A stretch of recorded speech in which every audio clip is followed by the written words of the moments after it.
lot of the preconceptions I'd had all my life were just, they were not spot on at all. In fact, they were totally removed from reality. Welcome to Steelman Studio. I'm joined today by Monica Harris. Monica Harris was educated at Princeton University and Harvard Law School, where she served as an editor of the Harvard Law Review with Barack Obama. She spent more than a decade as a business and legal affairs executive at Walt Disney Television, NBC Universal Television, and Viacom Media Networks.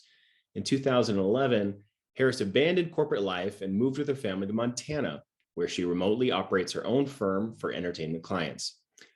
She uses her insights and advocacy skills as a speaker, author, and blogger to galvanize minds and find solutions that create meaningful systemic change for all Americans. Her new book, The Illusion of Division, is available on Amazon. So Monica, thank you for joining me today. Thank you for having me, Stephen. It's really a pleasure to be in conversation with you. We've spoken once before, and I think we were connected because I saw your TED Talk. And your TED Talk is about this concept of the illusion of division.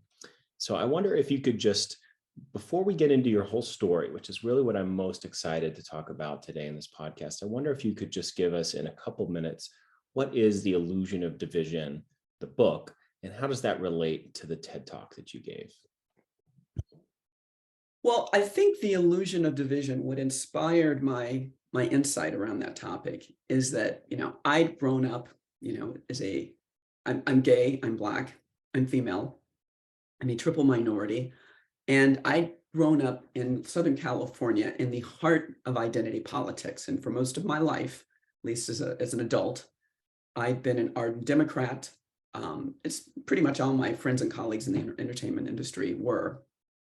And I had these certain notions, these perceptions about people who lived outside my blue bubble, the people we call them the folks in flyover country. When you're going from LA to New York, you really may make a pit stop in Wichita or Denver, but that's it. You don't get out, you don't explore. You're just, you're heading from point A to point B, the only points in the country that really matter.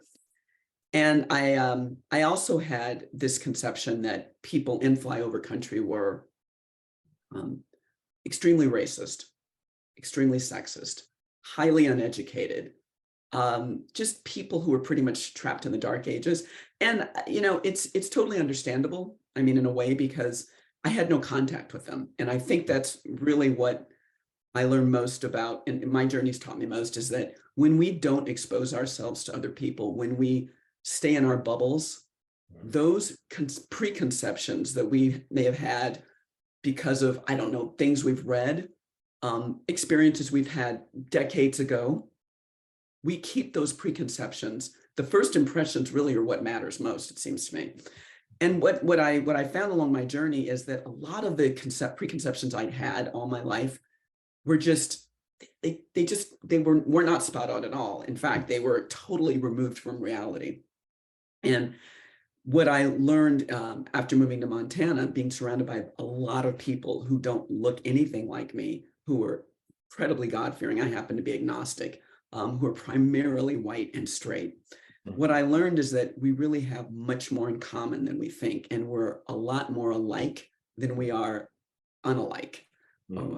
So I think that the illusion of division, in my mind, is the illusion of division in my mind is this idea that we really are divided, and in a way we are divided, but the division is being exacerbated, and the division is really a construct in our minds. So that's why I call it an illusion. And so I want to come back to this point about the validity of division, or the true degree of division, in a minute. But first, let's go back to this decision to move from Montana. So you're living in Los Angeles, is that right? It's 2010, 2011. This is 10 years before the pandemic. So what precipitated this decision to move to a 20-acre ranch in Montana? Well, as I always like to tell people, that the decision was, I think, inspired by the fact that shortly before my son was born, he's 14 now, but shortly before that, it felt to me like the world just wasn't making sense anymore. And I think a lot of people now really have a very clear sense of that not a lot makes sense. So I don't want to say I was like ahead of the curve or anything. I just think I was probably particularly sensitive to it for some reason. I have to deconstruct exactly why that is. But I'd gone to, I think, pretty good schools. I went to Princeton, graduated from Harvard Law School, was a senior vice president in a major entertainment, major studio, Viacom Media Networks. And I was supposedly at the top of my game, making good money. But what struck me as weird was that, and I know this sounds a little like, just to get very pedantic about it, but what struck me as weird was that with all the money I was making, I still was incredibly unfulfilled. I wasn't able to spend that much time with my family. I was constantly on my BlackBerry. I carried my work home with me. I was constantly rolling calls. I was working on the weekends.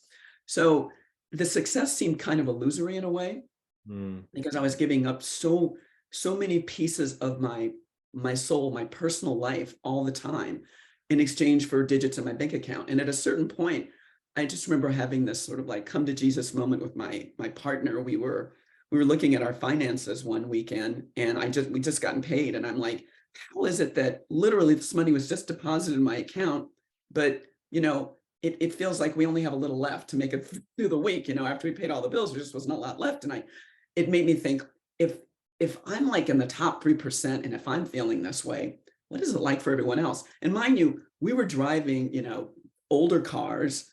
We weren't like taking incredible trips. We were just living, I would say, pretty modestly in a nice neighborhood in Southern California. So that was the first sort of wake-up call for me. It was like, what is this American dream that is supposed to deliver success, yet I feel like I'm working hard and not really getting a lot for it. Mm-hmm. And then I started to reflect upon what was happening beyond my bubble. Like just driving around Southern California, I would notice like increasing numbers of homeless people, nothing like what we're seeing now, nothing. But I don't know, I was just, again, maybe particularly attuned to it for some reason, but I would notice that, there were more shops that were closing or, boarded up or going out of business or whatever. At the same time, I would be driving down the street and I'd hear, well, the economy is booming. It's never been better. The stock market's roaring. And I'm thinking, this is weird. I mean, how can that be happening? And these stores are closing. Mm-hmm.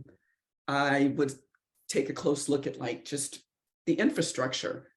I was in one of the, I guess, most prosperous cities in the country, Los Angeles, and you'd go in some neighborhoods and the streets were like littered with potholes. I just, again, my son, I guess our son was born in 2009, so he was too young to go to school. But when you become a parent, you start thinking about things like, okay, what are the schools like? What kind of education is my child going to get? And then, I took a deep dive and I realized, oh my God, the public schools in California are they're just atrocious. I mean, what's happening here? Where's our tax dollars going? I think was the overwhelming sense I got. And when you start asking those questions, it leads to the invariable, like, who's responsible for this? Mm-hmm. And the reality is, if you look back over the past 5 or 6 decades, both parties have led us to this place. It wasn't like this was all the fault of Republicans. Like, we haven't had Republican presidents for 40 years straight. We haven't had Democratic presidents for 40 years straight. They change power in the White House. They change power in Congress, in control of Congress. Yet nothing ever seems to change fundamentally. We keep heading on the same course. So I think all of these things were sort of like bubbling and percolating in my mind in between, negotiating deals and going in and out of meetings and, my daily commute to and from work. These ideas would just sort of like nag at me like sort of a splinter in the back of my mind. And then when let's see, our son was about 5 months old, we took a trip to a family reunion. My partner's family had a cabin in northeastern Montana, or excuse me, southwestern Montana it was. And we went there, we drove up there and we spent a week. I'm telling you, it was probably one of the best weeks I'd ever spent at that point in my life. There was no Wi-Fi. We were just in the middle of nowhere by this tiny little lake. we just spent the days in hammocks and hiking and swimming and fishing. And I was able to clear my mind in a way that I'd never been able to clear it before. You know, you go on vacations to the Bahamas or Hawaii and you're stuck at a hotel. It's a very different vibe, right? Yeah. You're still connected, but we were like cut off from the rest of the world. When we wanted to go to get beer, we literally had to drive down this washboard road for like 3 miles and then another 15 miles in a town. And we were extremely isolated, but that isolation brought this incredible clarity. And I think at that particular time in my life, given that I was a new parent, given that I was looking at the world and starting to look at the world in an entirely different way, that little bit of clarity was all I needed to sort of open my mind and set me on a different path. I know it may sound cliche, but it really did happen that way. Yeah. And once we got back to Southern California, I started asking my partner, geez, have you ever thought about like, maybe what if we just left California? And she's like, where are we going? I'm like, oh, I don't know. I mean, wasn't it fun in Montana? She's like, why, what would we possibly do in Montana? I mean, places like, you know, it's Christian and I mean, what are we going to do there? It's just, it was like nothing, it's nothing like we'd ever been to before, a place we'd ever lived before. It was incredibly, it was just, it was a departure from everything we knew, Stephen, put it that way. Totally. And I Foreign. think there was some reticence on her part and also mine. Yeah. But we made the leap. Within 10 months, we had sold our property. We had identified another property at the base of the Continental Divide, 20 acres. And we decided to take a leap of faith. And we also told ourselves that if it didn't work out, we go back to California, but we were going to give it our best go. And we also knew we were, you know, smart, resourceful women, and that we would, if anyone had a chance of making it work, it was us. So we took the leap, and I'll have to say it was the best thing I'd ever done in my life. I've never looked back. I've never questioned the decision. It's just, it was like an interlocking piece of my soul. That move was the next piece. And so you arrived in Montana and you're still trepidatious, you and your partner, you have your young son, and you have an inkling that maybe people won't be the flyover folks that you thought they would be because you've had this experience in southeastern Montana. To what extent did that prove correct? To what extent did people in Montana defy your expectations? And when have people in Montana actually, or in the Midwest generally, or the middle of the country generally, actually conform to stereotype? I would say, I'll take the latter first. I think they conform to my stereotypes because they're exactly what you would expect on the surface. I mean, it's no joke that everyone here has a gun. They really do. In fact, I have to say now I have some too. But and it's not an exaggeration to say the overwhelming majority of people here are white. You know, Montana didn't disappoint in that respect. There's a church on almost every corner. They're incredibly, it's just an incredibly Christian environment in many ways. Not all cities, but just in general, there's a very like family, faith, values, American values sort of sentiment that pervades the state. It's not a very, and when I say forward, it's not a very progressive state. And by that, I mean that Montana is not on the leading edge of anything socially or culturally. They're very much behind. They're very cautious. They're very conservative that way. And that's really what I learned the true meaning of conservative is. Conservative isn't anything bad. Conservative doesn't mean you're racist. Conservative doesn't mean you're sexist or that you hate people who aren't like you. Conservative means you're very cautious about making changes, which can be good or bad. I mean, it depends what sort of changes you want to make. I think there are a lot of people who see change as afoot in our country now and think, wait a minute, I'm not so sure I'm on board with that. And, you know, these are people on all along the political spectrum who have that feeling. So yes, in many ways, Montana delivered on the expectation of being conservative. But in other ways, and this has really shocked me, that people were willing to reach out to us and befriend us and and welcome us into their community and support us, whether it's on our personal endeavors on our property, helping, just shuttling our son back and forth to events or whatever. Just they were there for us in a way that kind of exceeded my expectations. Mm. And I think that's what what I would like people, or I would hope to express to people through my journey, is that we might have an idea that people will not support us or Mm. will be our allies because of the way they look or because of of their political affiliation. But I have found people who it's a very good example is that some of the best friends we made, we didn't even realize that they were diehard churchgoers, as I call them, until quite a bit later in our relationship. We'd say, "Oh, Mhm. you want to get together on Sunday? Oh, that's church day. Oh, I didn't know that's what you did on Sunday." So, Yeah. but they didn't let that, eh, their belief in God wasn't so fervent that it affected our relationship with them. Mm. I think before I came to Montana, I had this concern in the back of my mind that if someone was religious, they really wouldn't want anything to do with anyone who is gay or bisexual or had Yeah. led an alternative lifestyle. And that's not the case. Now, it may have been that way 20, 30, 40 years ago. I don't know. But I can tell you that now, at least in this state that's predominantly red, people are actually very open to those with Mm. alternative lifestyles. And I think Mm. that's also a testament to how far the country as a whole has moved, has progressed. Yeah. A lot of places, and again, this has been my experience, not just in Montana, but in other places I've been, like Alabama and Tennessee. Mm. Um, we don't live in the America that we think we live in. It's almost as Mm. if the media has created this sense that we live in America from 30 or 40 years ago. And Mhm. that was a difficult America. That was not a nice place or comfortable place for someone like me. Yeah. Um, but I think that is what's been incredibly illuminating in my journey. That Yeah. yeah, So are you drawing a distinction here where you're saying people will be supportive of you, they will be welcoming of you, they'll embrace your family, but they may privately and may politically be opposed to, for instance, same-sex marriage?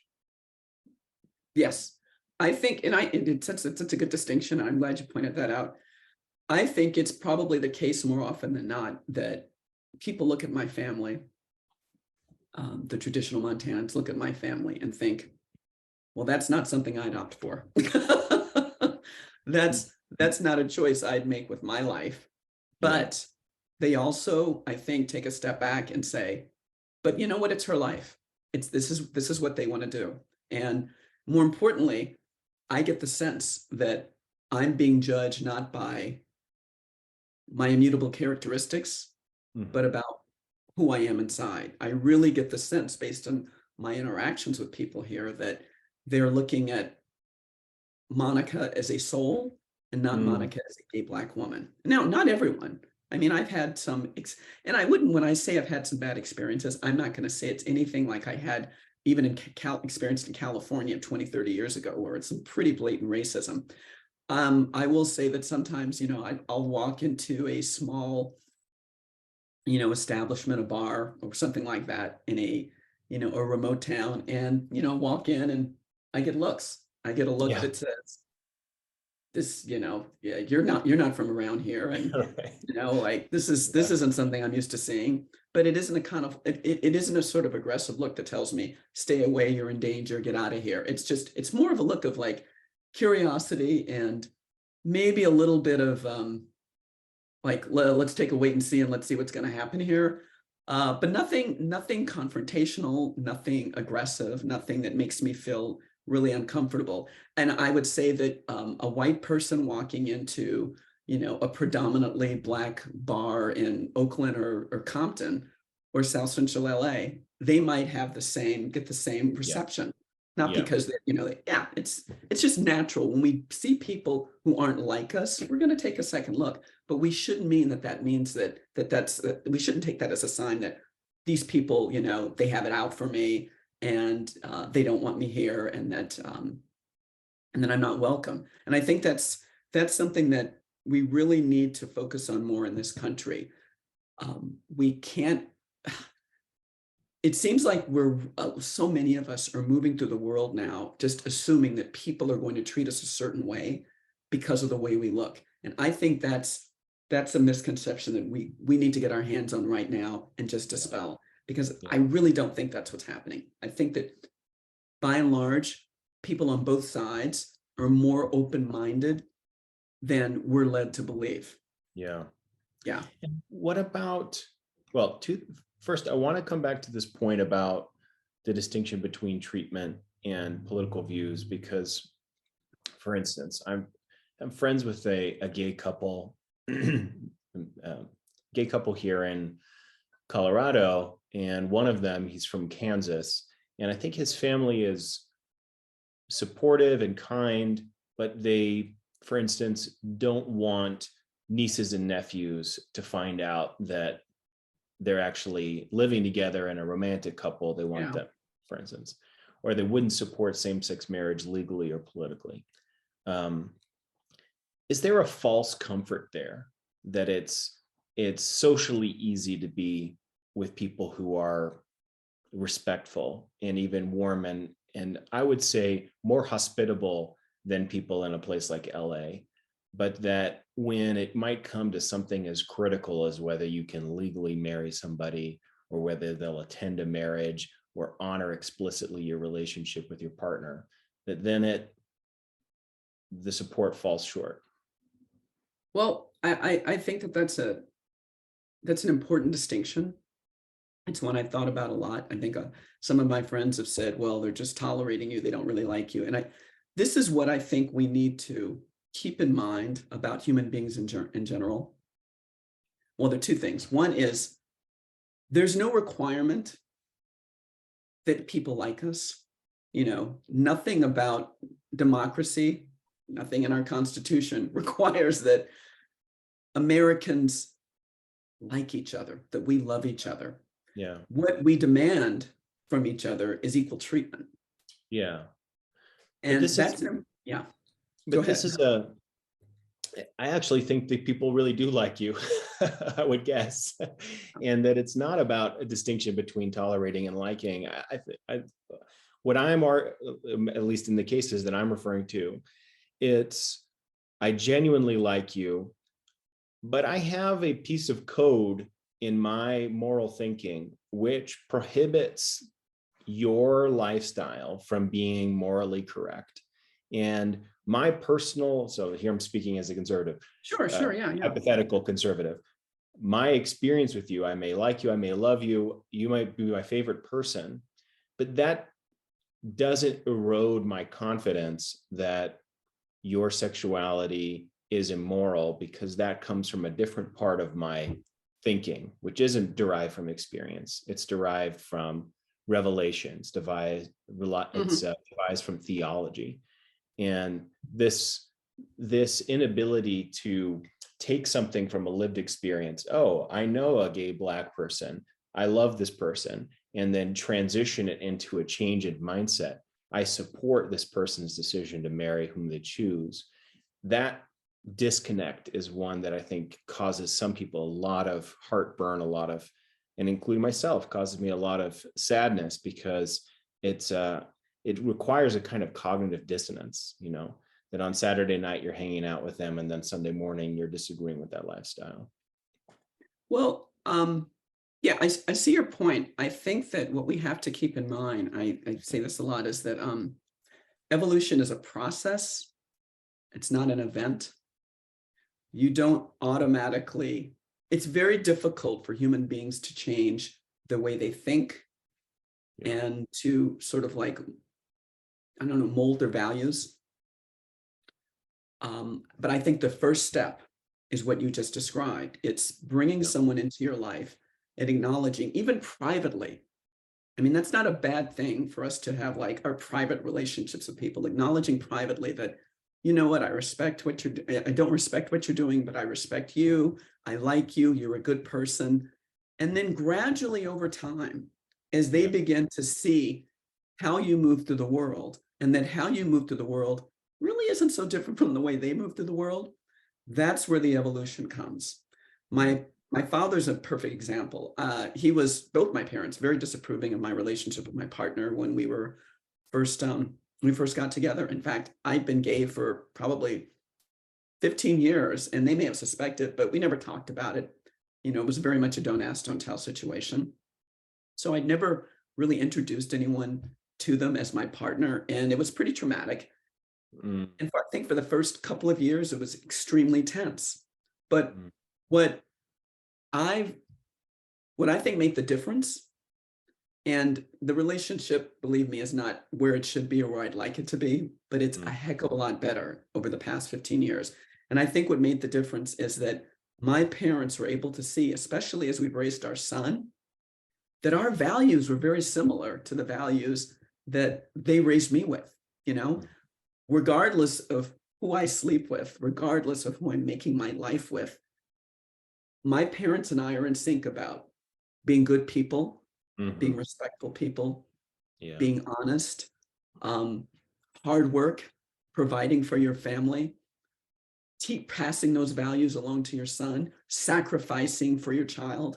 Yeah. All of the values that they instilled in me, they can see that I'm passing along to my son. And while we may not agree on everything, I think that they're coming to see, I really do think that they're coming to see that, you know what, this difference in sexuality, it may have been a little overblown. I may have like exaggerated the importance of it. Now, that's not something they'd ever tell me, and it's not something we've explicitly discussed, but I can tell based on our interactions now over the past 15 years. So I think that's what we need to focus on. It takes me back to my original point. It's exposure that Yeah. will accomplish what you're talking about. And not exposure over a day or a week or even a month or a year, but when we expose ourselves over a period of time to people who aren't like us, Yeah. the evolution in our thinking and in our perception, I think it's bound to change. It's Yeah. almost inevitable. But what happens now is I'm not going to say it's purposefully, but we we are not exposed to each other. We are siloed, not just physically, but in terms of the information we get about our world. We are living completely different realities. And when people are living completely different realities, it's almost impossible for that evolution that I'm talking about to occur. Yeah. You know, so just to briefly refer to my own journey here, um, I grew up in a very evangelical home and with a great, very healthy family, loving family, and a very sincere Christianity, not a judgmental Christianity, not a negative one. In fact, my parents are some of the most generous people I've ever known, and Mm. their Christianity is one that involves engaging with the less fortunate and befriending. I mean, just lovely Yeah, people. yeah. Um, my parents live in Brazil. I went back to Brazil, and some of their friends greeted me with tears in their eyes for the first time, saying, God put your parents in my life, and I thank him for that every day. And you don't know how incredibly um, powerful the presence of your parents has been in my life, this sort of thing, right? So they're incredibly good people. But at the heart of the faith is a genuine conviction that heaven and hell are the two locations where everyone is destined to go, one or the other, after death. And so, we're talking about the categories that we have in our minds when we think about other people. And for me growing up, it was really Christian, non-Christian was the main one. It wasn't race, it wasn't ethnicity, it wasn't Mhm. nationality. And it was that exposure, that extensive exposure. When I was a teenager, I left my Christian cocoon and I befriended a lot of people who were Jewish, who were secular, and I just could not maintain my sincere investment in who they were and my love for them and believe that God was going to assign them to an eternity of Yeah, misery and right. pain and suffering and torture. And that was one of the crucial pieces that kind of unraveled um, my conviction in heaven and hell. It just didn't make sense to me that if God That is the cognitive function of dissonance. love, Yeah. yeah, Yeah. But when that category of people, non-believers, was just an abstraction for me, I was really capable of it, right? Then it was, well, it was easier for me to imagine that. And so I think that this process of cognitive dissonance, where you have an experience and an emotional and social connection with someone, I agree with you. It's so crucial to any kind of transition or evolution. And I just want to say one more thing, which is that, you said conservatism isn't a bad thing. It's about being cautious about bringing about change, which I agree with that definition. And I think just to engage with that for a moment, I think that there's an unexamined premise among especially younger generations, my generation, that the good society comes through change, right? That's the story. And it's the story because it's been true for a lot of recent chapters in America that change was what brought about a better society for Black Americans, gay Americans, for women. And so the idea is society gets better through progress, but that's actually false, or it's at least incomplete, because the good society requires that you also preserve institutions, that you also preserve values, that you maintain those things that are hard earned through a previous era of progress. Yeah. And I couldn't agree more. And I think, I hate to get into the politics of it all, but it almost seems sort of inevitable at a certain point. But I do think that there's been this tendency in this country, especially on the left, to think of all change as good. And it's not a very nuanced approach, because, as you say, there are things that need to be changed. I think that change that puts us on a path that's more consistent with our professed values. And the values of the United States are equality, opportunity, and freedom. Any change that we make that is consistent with that and helps us achieve those ideals is change we need. Any change that detracts from that or puts us on a different path is not progressive, it's regressive. And I think a lot of Democrats or people on the left, or people like myself who were formerly on the left, the reason that we're becoming very unsettled by what's happening in this country now, and the reason that I frankly don't recognize the party that I spent most of my political life in, is because the party seems to be on a path that is inviting change, that's moving us away from the values that this country was founded on. And when I mention the values that this country is founded on, some people will immediately, think white supremacy, in the sense that, the values of, free speech is a white thing, freedom is it's gotten to the point now, I'm sure you've heard, that people have started equating American values with the values of white people, the values of white supremacy. But I happen to believe firmly, as a person of color, as a gay person, that American values are fundamental for any human being of any race, sexual orientation, creed. Anyone who wants a chance to live as an autonomous human being should embrace, I think, American values. I mean, these aren't white values. These are the values that I think, and I'm not a religious person, but I do think they're almost divine. Our divine right as human beings is to live up to the values in this country. That sounds so patriotic. It sounds corny. I know how it comes off, but I truly believe that without if there hadn't been people in this country who were willing to fight for American values, then I would not be where I am today. Yeah. It is absolutely and I'll just give you another example. And I alluded to this before we began this podcast. On my blog, I'd written an article asking the question, is the quest for transgender equality somehow minimizing the rights of women and lesbians? And it was a pretty complicated discussion. I mean, I won't bother to summarize it here, but I was just raising red flags and raising concerns about whether, including women including biological men in sports that, biological women were competing in, including biological men in prisons where biological women were housed. did that in any way, in my opinion, it does, but did that in any way detract from our rights or undermine them or put us on unfair footing?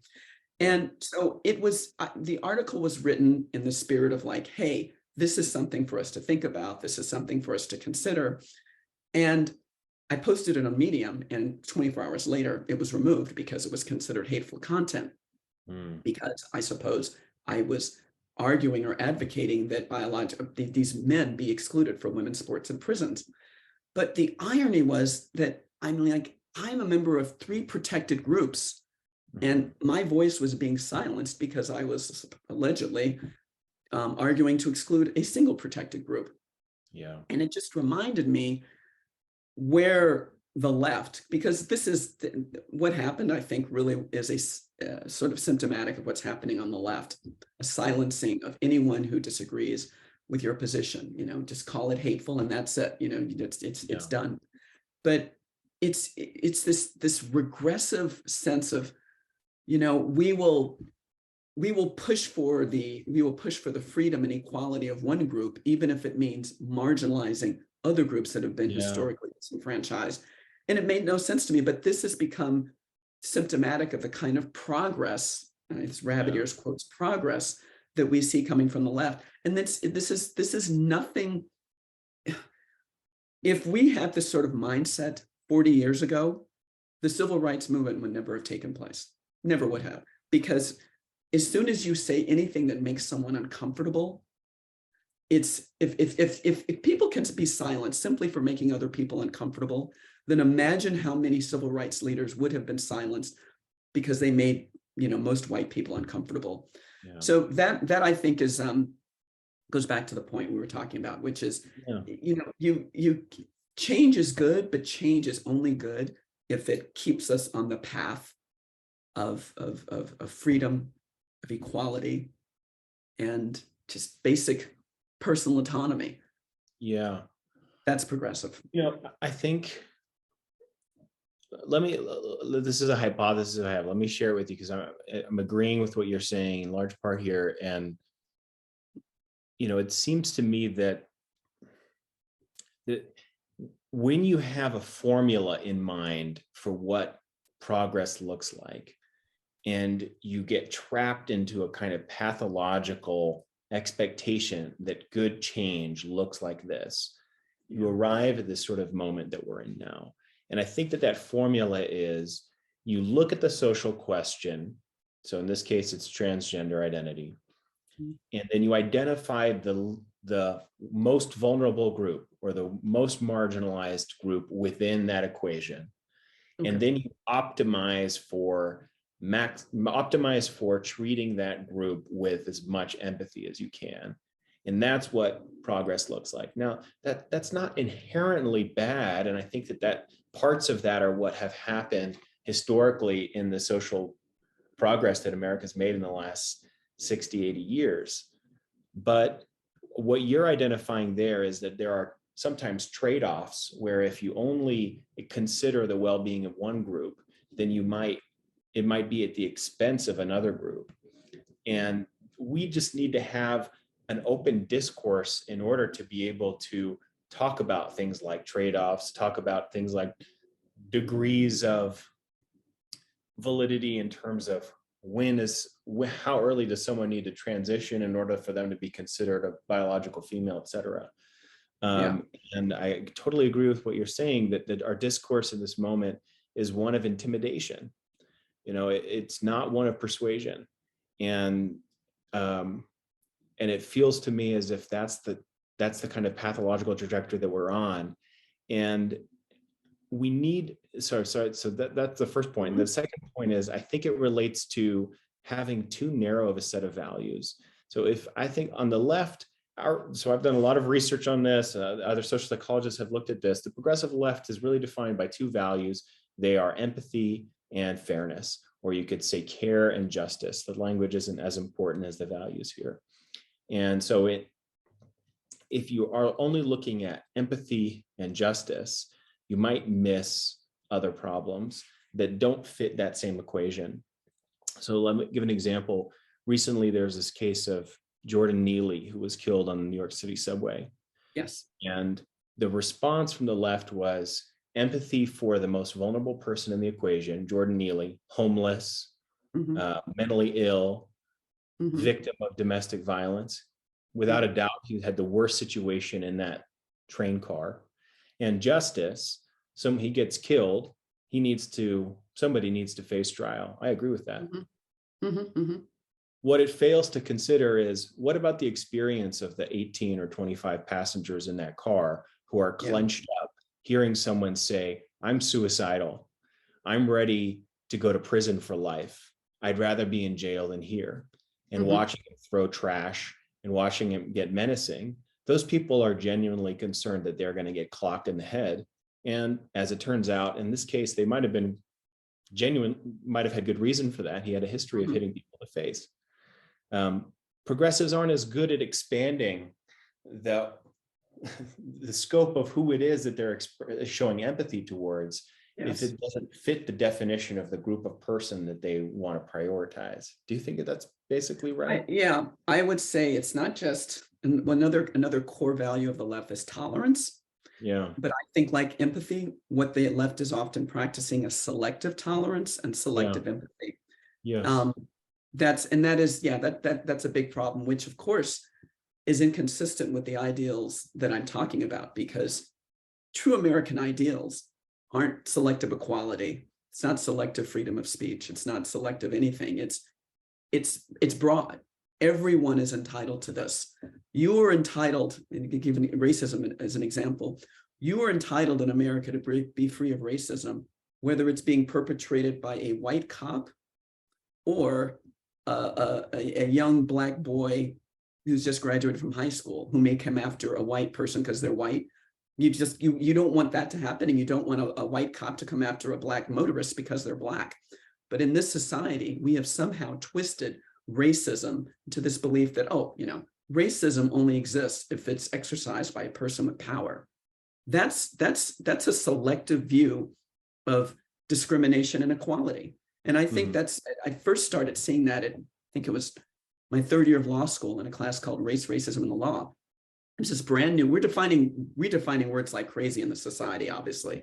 Mm. But when I saw racism redefined so that it was like, had become more narrow, that really only white people could practice racism, Black people could never practice racism. Black people could only be the victims of racism. White Mm. people could never be the victims of racism. And that I started to think, what is this, like selective business we're engaging in now? But anyway, I think that goes to your point, which is this is a real flaw on the left that they need to come to terms with, because all of the goals of equality and inclusion ring hollow if you're going to practice them selectively. Yeah. Yeah. And let me try to connect what you just said to a point you made earlier, which is, you said earlier that in Montana, you really feel like people are seeing your soul. They're looking for who is Monica in her essence, not Yeah. the layers of black, lesbian, whatever.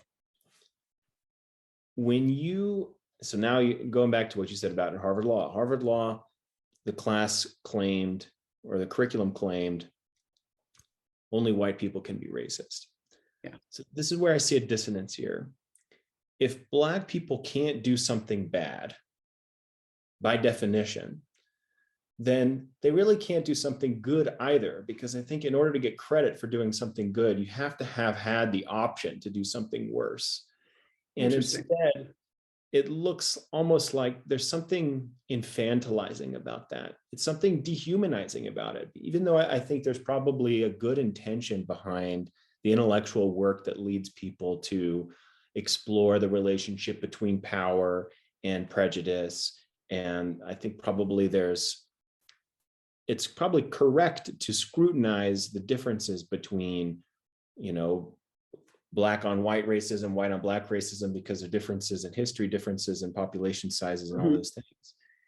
If you are a priori claiming that a black person can't be hateful or prejudiced, in some ways you're minimizing their humanity. Well, I mean, I think the way I see it, jumping off that point, is it makes Black people, not just Black people, but it makes any disenfranchised group permanent victims. Yeah. chronic victims. And the flip side of that, yeah, you're right. I think to think that you're always a victim means that you can never be a perpetrator. And for better or worse, being a perpetrator is actually empowering. I mean, I know that it's not something that none of us should want to be a perpetrator of any crime or any sort of ill behavior, but the very act of being able to perpetrate means that you have some self-efficacy, agency. Yeah. You have some agency, exactly. Right. But yeah, but that is one of the things that really bothers me about the narrative I'm hearing from the left now, is that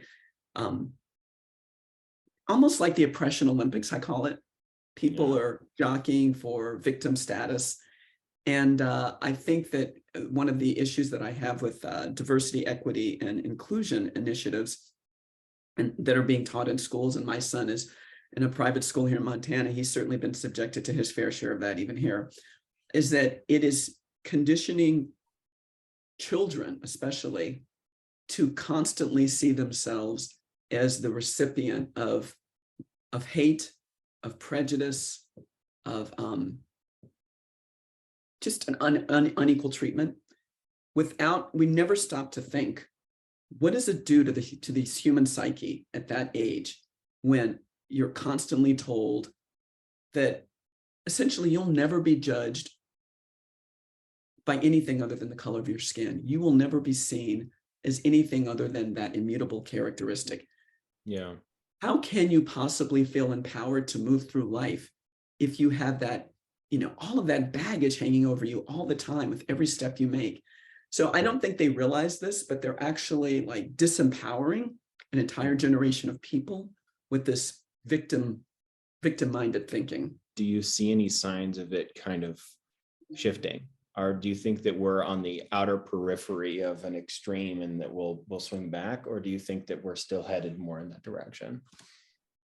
So this is what I consistently refer to as the regressive thinking. And yeah, it does feel like to me, we've actually lost ground. When I think back to race relations and the way I moved through society as a gay Black person 20 years ago, I actually felt there was less tension in society 20 years ago than there is now.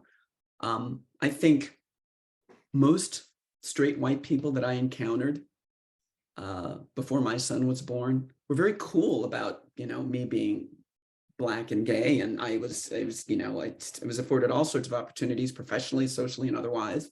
And then all of a sudden, and it's strange, it started happening, in my opinion. If I can pinpoint this, Stephen, my partner and I were talking about this a few days ago, when Barack Obama took office, that really, ironically to me, seemed to be the point at which America pivoted towards increased racial tension. And a lot of people say, oh, that's because we had a Black president in office and there were so many racist white people.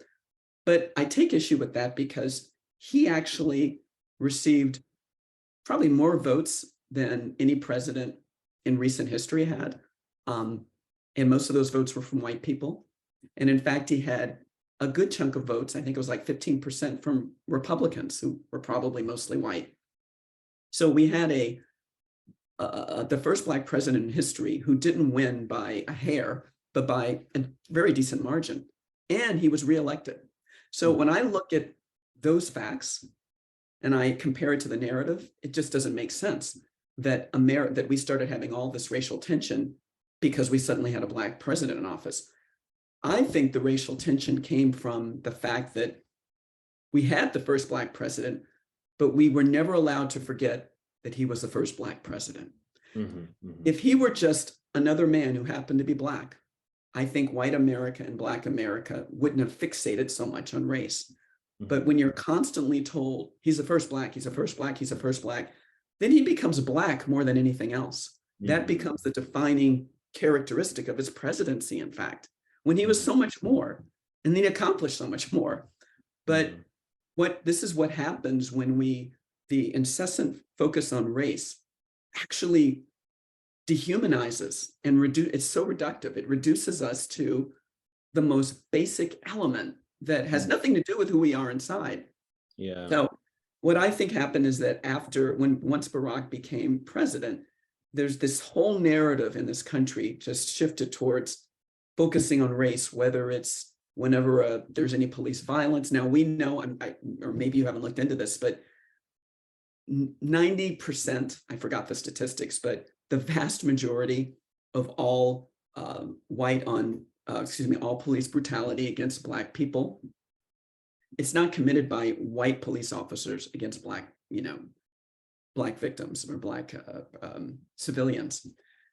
In fact, it's more likely that a Black civilian will be abused or even killed by a Black police officer than a white police officer.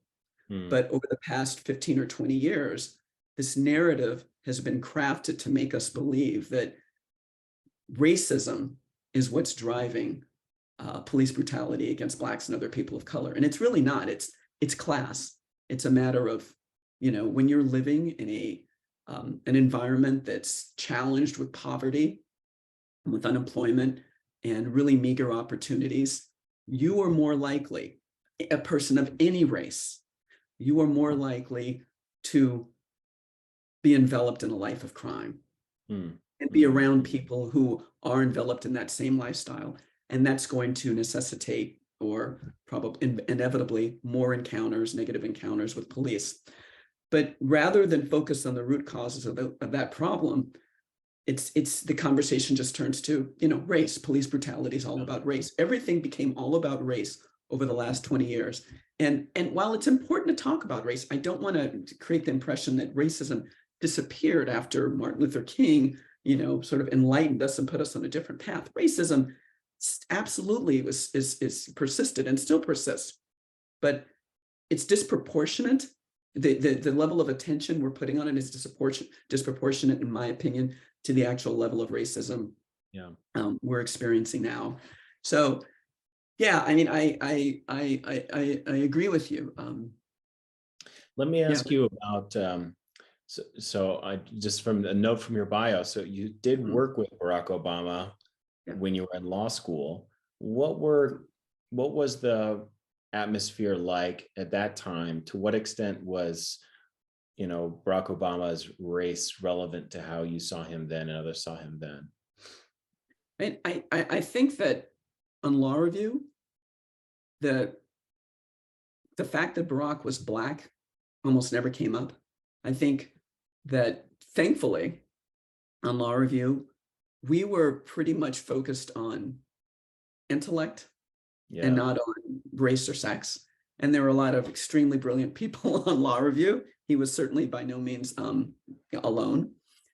And I think that when he became president of law review, the issue wasn't, oh, let's elect I mean, at least from the perspective of white people, I don't think the issue was, oh, let's elect the first Black president of law review. Let's do that sort of virtue signaling.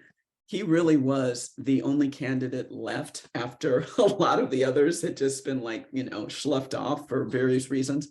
He was really the only candidate left who was, everyone could agree was incredibly bright, incredibly fair, and well liked. And that's why I think he was elected, not because he was Black, but because he had the broadest appeal. So that spoke to who he was. Yeah. Okay, I want to shift a little bit to we talked a lot about the left and a lot about our culture as it's defined by the left. I want to talk a bit about the right. You've worked for Walt Disney for many years. Walt Disney and now Governor DeSantis and the right are embroiled in conflict. And I also wonder if there's a parallel here. We talked about how the left is selectively empathetic. I think that's how you said it, or selectively tolerant. Yes. And so maybe we can describe that as they have maybe the right values, but they're not applying them equally to everybody. Right.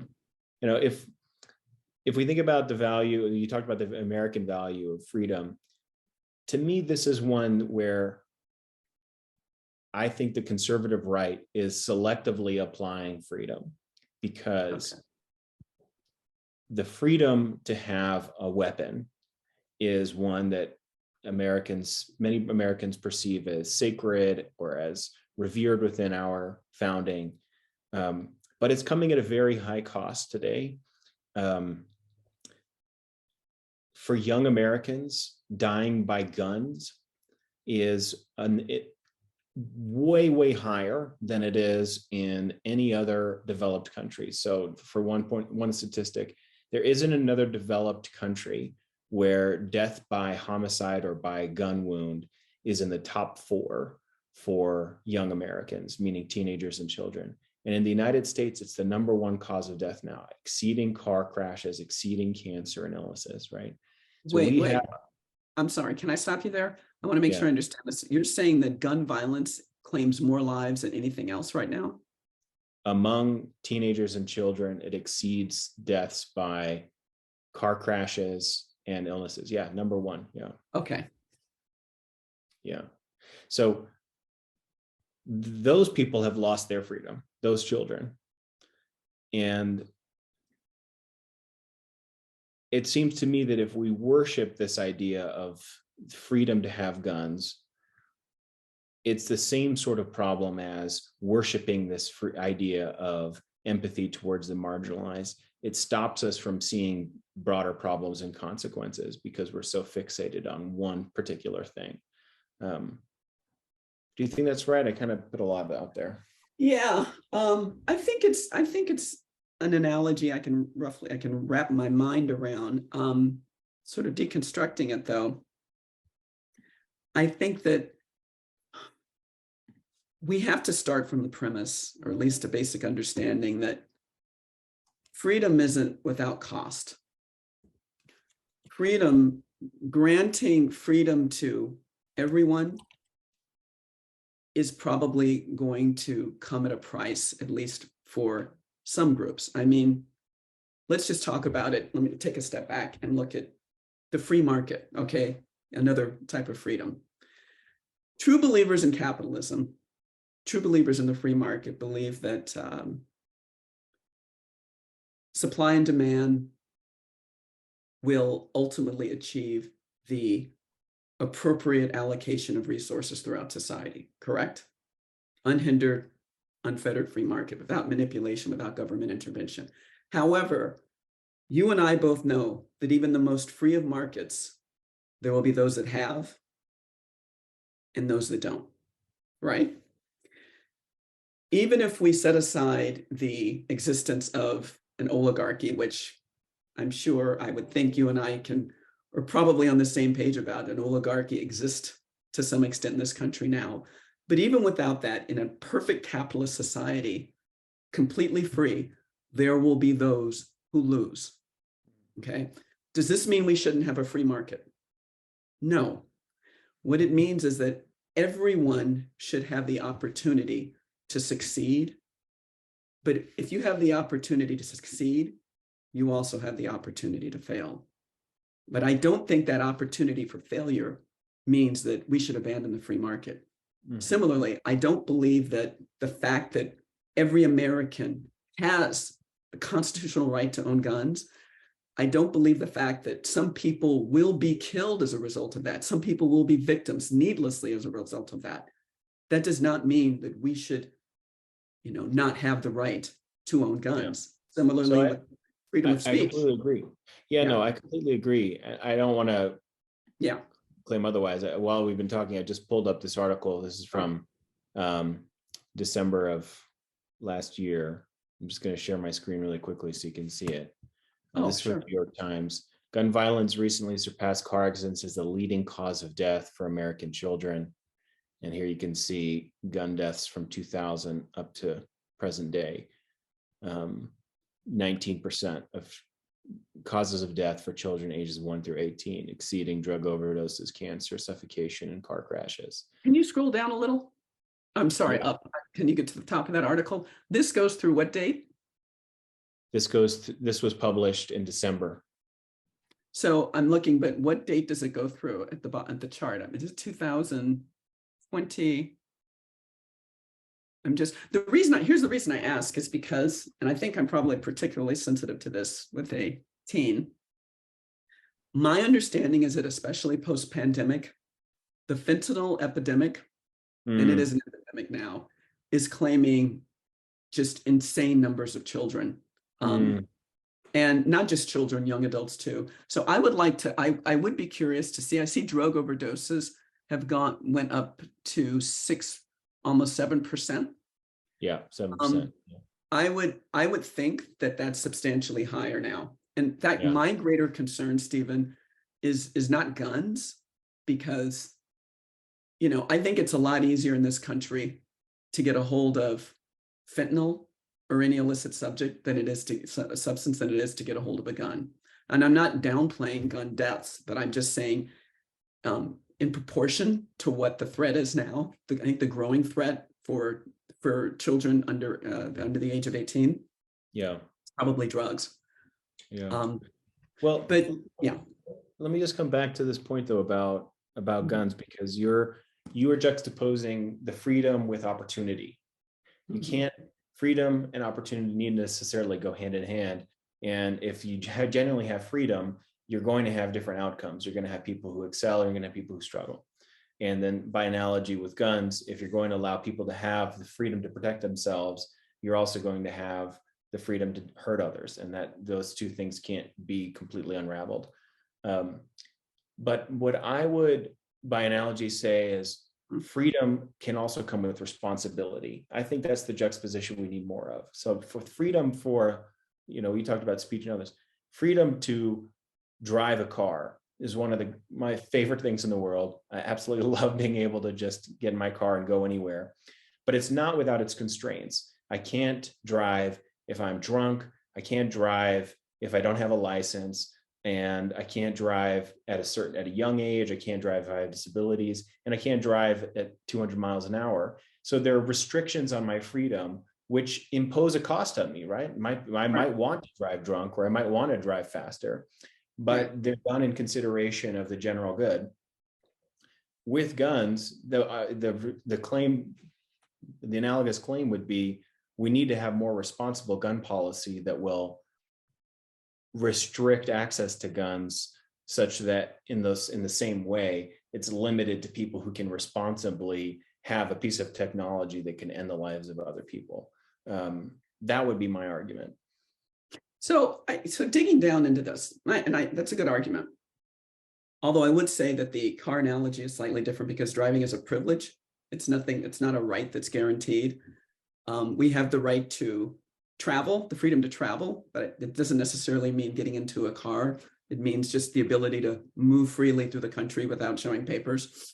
So with respect to freedom and responsibility in guns, I think that the one aspect of this debate that needs to be looked at a little more closely is a comparison in where we're seeing gun violence and where we're not seeing gun violence.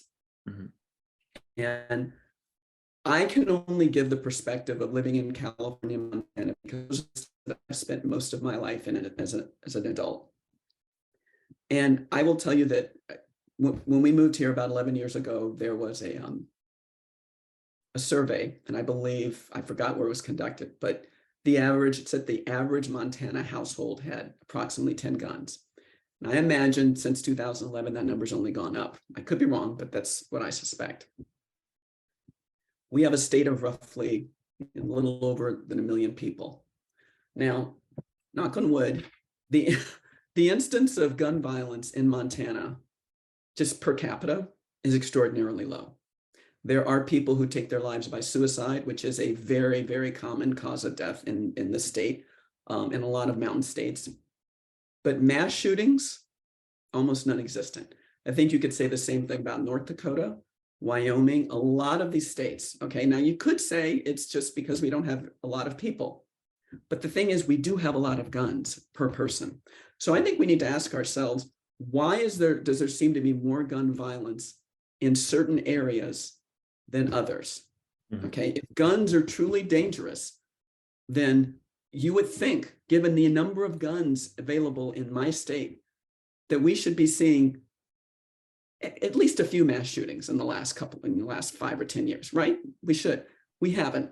So that makes me wonder, and I could be wrong, but it makes me wonder if the issue isn't so much about who gets guns, but it's the mentality of the people who have guns.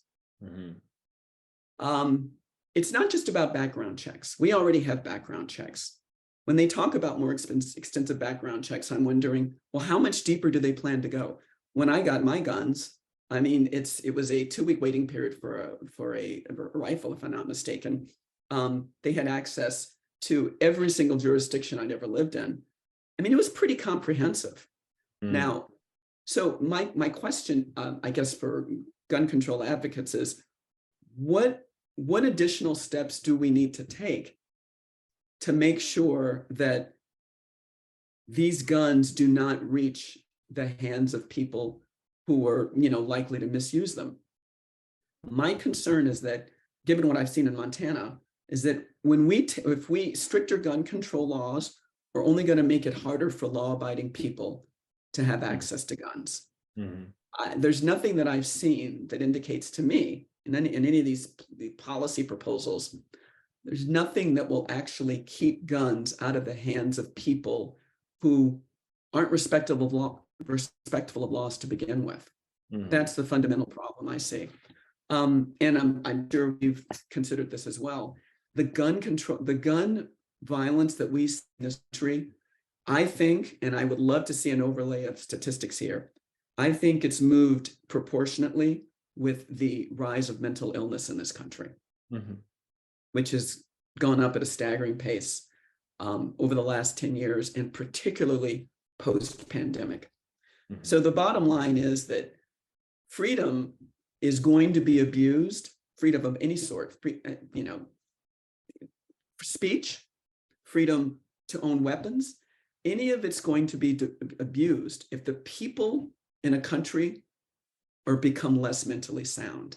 And Mhm. again, this is just me throwing it out there. I don't know the extent to which you've aware of or have studied the increase in mental illness in this country. But I mean, do you agree that mental fitness has a lot to do with our ability, or whether we can exercise any freedom responsibly? Well, I suppose where I agree that mental health is at the core of the issue. I agree we need to be paying more attention to it. I agree we should be protecting Second Amendment rights and allowing law-abiding citizens to have access to guns. My concern is that if you don't just look domestically, so you drew a comparison between Montana and California, for instance, but if you look internationally, the United States stands apart from, let's say, OECD countries, developed countries, for its gun deaths total. And in countries that have heavily restricted access to guns, but that are also struggling with mental health issues, also struggling with alienation and loneliness and a decline in mental health post-COVID, like in Europe, UK, Germany, etc. Places that where access to guns is heavily monitored or denied, you just don't see the same consequences here. And so, to your analogy of water, people who are mentally ill, if they don't have access to guns, they may continue to have mental health issues and they may lash out at others, but not with the same consequences. So I don't think I have the answer. I think here in Colorado, we just passed some legislation that will allow teachers to be able to alert authorities if they have students that they perceive to be a potential risk to themselves or others. I don't know how effective that will be. Colorado is a mountain state, but it's also a state that's had many mass shootings, including the movie theater shooting here in Aurora. We had the Columbine is here. We've had shootings in high schools here within a few miles of my house recently. We had a shooting in Boulder, etc. It's an active conversation here. And I think the probability of us addressing the mental health issues significantly and comprehensively enough to bring down the gun violence feels low. So I don't know what the answer is, but I do think that, the distinction between the United States and other countries, I think, is not that our mental health is worse. I think it's that access to guns is much easier. I mean, to me, this country is just a perfect storm of the worst possible variables that you might see in other countries as well. But it's monumental in this country, not just because of the size. I mean, we're probably larger than population-wise, larger than any other Western country. But it just, you know, I it's think you do know that for a fact. what? I think we can conclude on conclusively. Okay, we can agree on that. Yeah. And you know, you put a lot of disenfranchised, hopeless people who've just are having their expectations dashed, like just in an accelerating way. It's not going to end well. I mean, and that's so anyway, that's one distinction I would draw with the United States. We are very, very, very unique in so many ways, many good, many bad. But Yeah. the gun control topic is one that I feel particularly passionate about, not because look, I have a child. I worry all the time about gun violence as well. You know, I worry about my little boy, but I also am keenly aware that we need to be very conscious of the freedoms we give up. Well, we've long gone over our time, but I'm glad we have, because I've learned a lot from the conversation.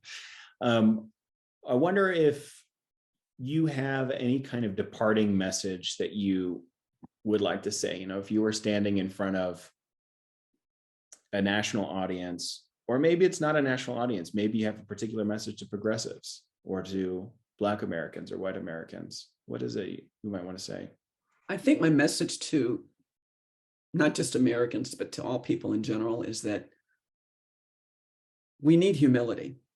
We need some sort of acknowledgement within us that is as right as we may think we are, and as much as we may think we know, and as passionate as we are about our beliefs, every single one of us is flawed.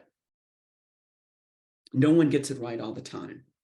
The people we trust don't get it right all the time. We have to be willing to let go of our ego and accept the possibility that, the person we disagree with may not necessarily be wrong. They may not necessarily be entirely right either, but maybe, just maybe, the answer is somewhere closer to the middle between what I think and between what you think. That's what I'd ask people to do. I love that. And that's very much the spirit of Steelman Studio. It's humility, listening, empathy, taking responsibility, objectivity. Yeah. Well, Monica, thank you so much for your time today. Really enjoyed the conversation. Thank you so much for sharing your story, which is so compelling and distinct. And I look forward to keeping the conversation going from here. Oh, thank you. It's been a pleasure. Thank you so much, Stephen.